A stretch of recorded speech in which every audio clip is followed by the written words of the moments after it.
무언가 항변하려고 했다. 하지만 이 완벽한 훈장이 그 완벽한 훈장의 학식을 통해 나를 학자연한 훈장의 세계로 끌어들였기 때문에 그럴 수가 없었다. 나는 몸을 숙여 인사를 하고 교실로 들어갔다. 미처 말하지 못한 항변으로 마음이 무거웠고 그것이 내 안에서 들끓어대고 있었다.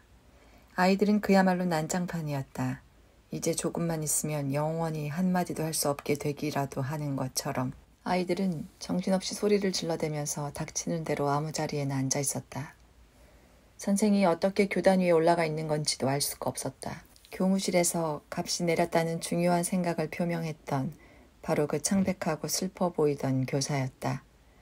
선생은 자리에 앉아 수첩을 펴고 조끼에 먼지를 털어내고 팔꿈치 부분을 더럽히지 않도록 소매를 걷어 올리고 입을 꽉 다물고 무언가를 속으로 밀어넣고 다리를 꼬았다. 그러곤 한숨을 쉬더니 무언가 말을 하려고 했다. 교실은 더욱 소란스러워졌다. 책과 공책을 가지런히 꺼내놓은 시폰 말고는 모두 너나 할 것 없이 떠들어대고 있었다. 선생은 교실을 쳐다보았고 소매를 다시 내리고 입술을 깨물고 입을 벌렸다 다물었다. 아이들이 함성 같은 소리를 질러댔다. 선생은 눈썹을 찌푸리고 얼굴을 찡그렸다. 소매를 다시 한번 살피더니 손가락으로 책상을 가볍게 두드리다가 잠시 몽상에 빠졌다. 시계를 꺼내서 교탁 위에 놓고 한숨을 쉬었다. 다시 한번 무언가를 속으로 집어넣고 삼켰다. 하품을 한 것이 아니라면 흩어진 에너지를 모은 것이리라. 마침내 큰 소리를 내며 수첩으로 교단을 두드리면서 소리쳤다. 그만해요. 조용히 합시다. 수업 시작합시다. 그때 시폰과 그 지지자들을 제외한 모든 아이들이 급하게 화장실에 가고 싶다고 했다. 병약하고 창백한 얼굴 때문에 백지짱이라는 별명이 붙은 선생이 씁쓸한 미소를 지었다. 이제 그만! 선생이 거의 반사적으로 소리쳤다. 허락을 받으려고 하는 거냐? 뭘 말이야? 허락을 받고 싶은 건 바로 나다. 도대체 왜 내가 여기 있어야 하는 거지?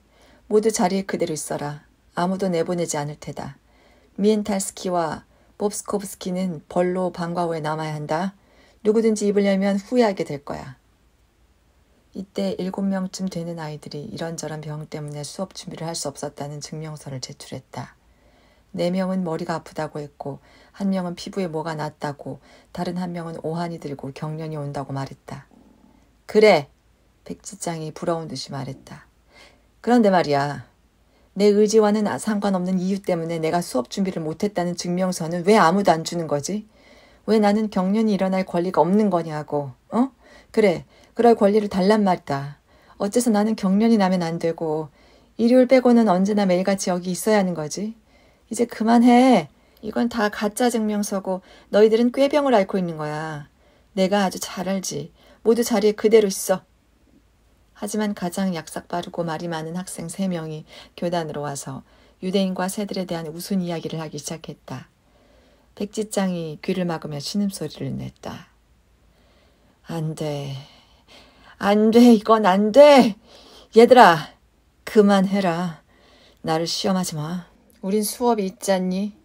이러다 교장 선생님이 들이닥치면 어쩌려고 그러는 거니? 선생은 소스라치듯 초조한 얼굴로 문 쪽을 쳐다보았다. 두려움 때문에 뺨이 더욱 창백해졌다. 장학사한테 들키면 어쩌려고. 자, 여러분, 경고하는데 학교에 지금 장학사가 나와 있습니다. 정말이라고. 잊으면 안 돼. 멍청한 짓을 할 때가 아니란 말이야. 이제 당국에서 나온 사람들을 맞이하기 위해서 좀 정리를 해야 한다. 자, 너희들 중 수업 주제를 제일 잘하는 게 누구지? 자, 이거 진짜다. 농담 이제 그만. 심각하게 얘기해보자. 뭐라고? 아무도 없다고? 너희들 내가 쫄딱 망하는 걸 보려고 그러는구나. 자, 그래도 1명은 있을 것 아니냐. 자, 조금만 힘을 내자. 필라스치키에비치라고? 정말 다행이다. 필라스치키에비치, 네가 훌륭한 학생이라는 건 언제나 알고 있었단다. 자, 네가 가장 잘 알고 있는 게 뭐지? 콘라드 반렌로드? 아니면 선조들? 아니면 낭만주의의 일반적인 성격? 자, 얘기해봐라. 필라스치키에비치. 하지만 시포는 청년으로서의 역할에 신념을 가지고 자리에서 일어나 이렇게 대답했다. 죄송합니다, 선생님. 장학사 앞에서는 선생님께서 질문을 하시면 제가 아는 한 최선을 다해서 대답하겠습니다. 하지만 지금은 제가 가장 잘 아는 것을 말할 수 없습니다. 그걸 배반하는 건 바로 저 자신을 배반하는 거니까요. 그러자 다른 아이들이 겁에 질렸다.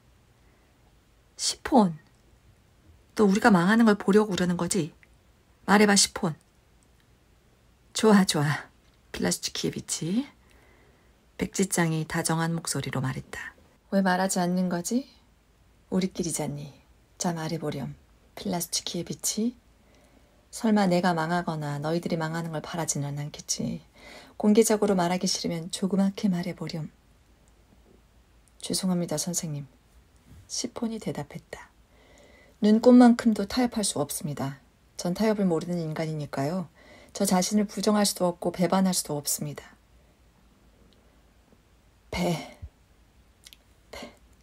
선생이 말했다. 그런 감정들은 명예로운 것이다. 필라스츠키에비치. 너무 마음에 두지 마라. 그냥 농담이었다. 물론이야. 속임수를 써서는 안 되는 거란다. 우리 진도가 어떻게 되지? 그가 공책을 뒤적이며 심각한 목소리로 말했다. 스워바츠키, 폴란드의 시인. 스워바츠키가 왜 우리 안에 사랑과 정열을 불러일으키는지 보여주어야 하지? 그러니까 여러분, 오늘 배울 부분을 내가 낭송할 테니 여러분이 따라서 해보도록 합시다. 자, 조용. 학생들이 모두 손으로 머리를 감싼 채 긴 의자 위에 누웠다. 백지장은 적당한 교재를 살짝 들여다보고선 입을 꽉 물고 한숨을 쉬고 무언가를 안으로 삼키며 낭송을 시작했다.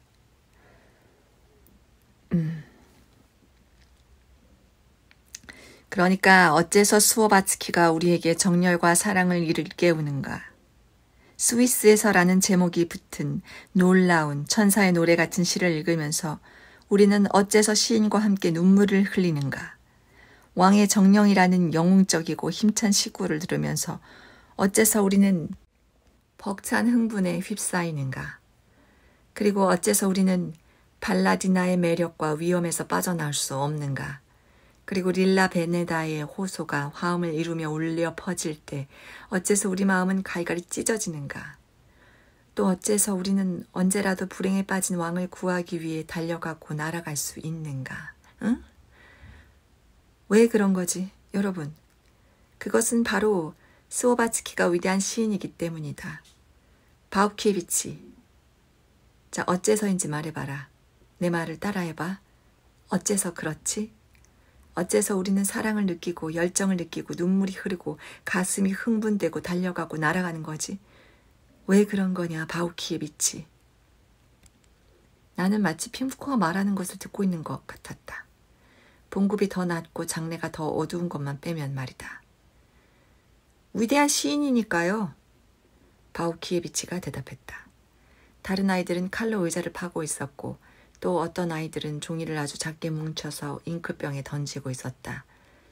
잉크병은 마치 물고기가 떠다니는 늪 같았다. 아이들은 머리카락을 뜯어 낚시질을 하려고 했지만 제대로 되지 않았다. 그러자 머리카락으로 코를 간지럽히기도 하고 공책 위에 자기 이름을 서명하기도 했다. 멋을 낸 서명도 있고 그냥 이름만 쓴 것도 있었다. 한 아이는 한 페이지 가득 글씨를 썼다. 무엇 때문에 스워바츠키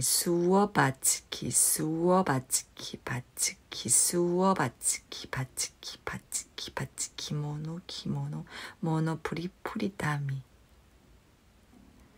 아이들의 얼굴은 시들어버렸다. 그 흥분과 토론, 언쟁은 모두 어디로 갔단 말인가.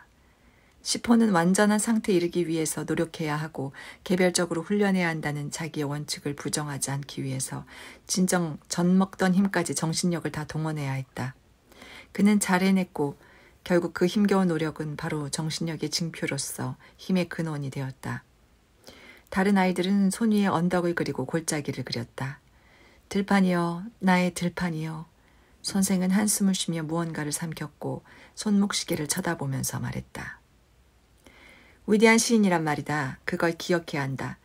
아주 중요한 거니까. 우리가 무엇 때문에 그를 사랑하는가. 그가 위대한 시인이기 때문이다. 위대함으로 가득 찬 시인이란 말이다. 무지하고 게으른 너희들에게 인내심을 가지고 다시 한번 말한다. 이걸 머릿속에 꼭 넣어두도록 해라. 자, 여러분, 한 번 더 얘기한다. 위대한 시인이다. 율리우스 스워바츠키. 위대한 시인. 우리는 율리우스 스워바츠키를 사랑하고 그의 시를 읽으며 열광한다. 위대한 시인이기 때문이다. 이 주제를 공책에 적어가서 집에서 숙제를 해오기 바란다. 어째서 위대한 시인 율리우스 스워바츠키의 시에는 불멸의 아름다움이 담겨 있고 우리를 열광하게 만드는가?